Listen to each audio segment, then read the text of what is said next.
Hello everyone, welcome to tutorial session 5. On this video, we'll try to cover question 1 on infinite slopes.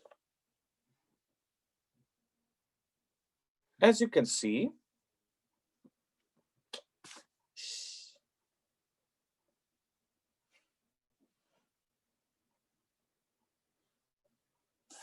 hello everyone, welcome to tutorial session 5 on question 1 on infinite slope. On this video, we'll try to cover question 1 on infinite slopes. So now question 1, a long slope inclined at an average of 34 degrees to the horizontal has been formed by the weathering of the uppermost 8 meters of sandstone to medium dense uniform sand. A laboratory study found that the unit wave above the groundwater table is 17 kilonewton per meter cube. Below the groundwater table, it is 21 kilonewton per meter cube with phi prime is 38 degree for the weathered sandstone. The groundwater table fluctuates seasonally, and when it is highest, instability of the slope is thus discernible. So now question 1a, it asks, at what depth is the groundwater table when the instability occurs? And number B, it's asking to what depth must the groundwater table be lowered to ensure that the factor of safety is never less than 1.4. So let's try to visualize the diagram from this question.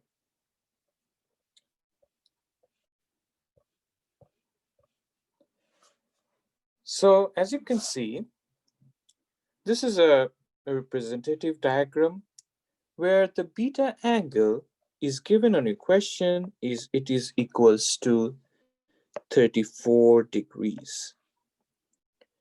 And this is the level of the DW, the depth of the water.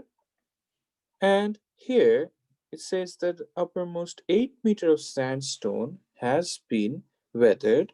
So this depth Z is your 8 meter. And what else? We know the gamma prime, the gamma. The groundwater table is 17 kilonewton per meter cube above the groundwater table. So this is the groundwater table. So here, gamma 1 is equals to 17 kilonewton per meter cube. And below that, we have gamma 2 equals to 21 kilonewton per meter cube. Right? Except that we have the phi prime is equals to 38 degrees. So these are the data that are given to us.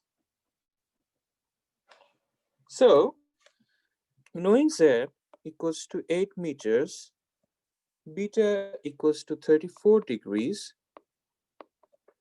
phi prime equals to 38 degrees, gamma 1 equals to 17 kilonewton per meter cube above the groundwater table, gamma 2 equals to 21 kilonewton per meter cube below the groundwater table, and we know that this is the formula, the factor of safety. We can easily determine with this equation. As our soil is cohesionless, we have C prime equals to 0.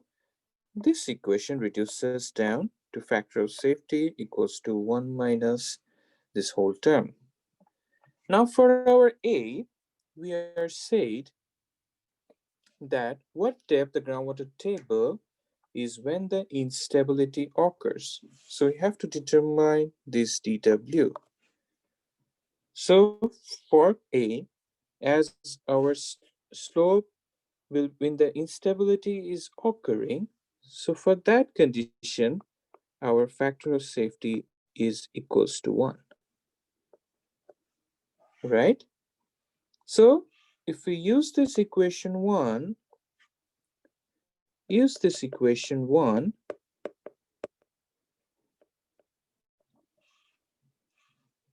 and putting factor of safety equal to 1, putting this Fs equals to 1, we can find the value of the depth of water table. So that is our first part of the question.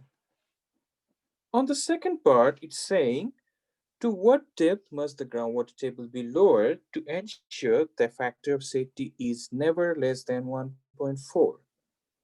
So, similarly like the one, we will put the factor of safety should be less than equals to 1.4. For this condition, if we come down to equation 1 and put it down, we can find the value of the depth of water table. After that, you need to be careful that our total layer of the soil is 8 meters. So if it is less than 8 meters, that is fine. But if it is greater than 8 meters, then you need to comment whether the failure surface is possible or not, or whether the factor of safety could be increased to 1.4 or not. So that is a part of the comment you need to think of during your answer. I think that should be it for question 1. Thank you.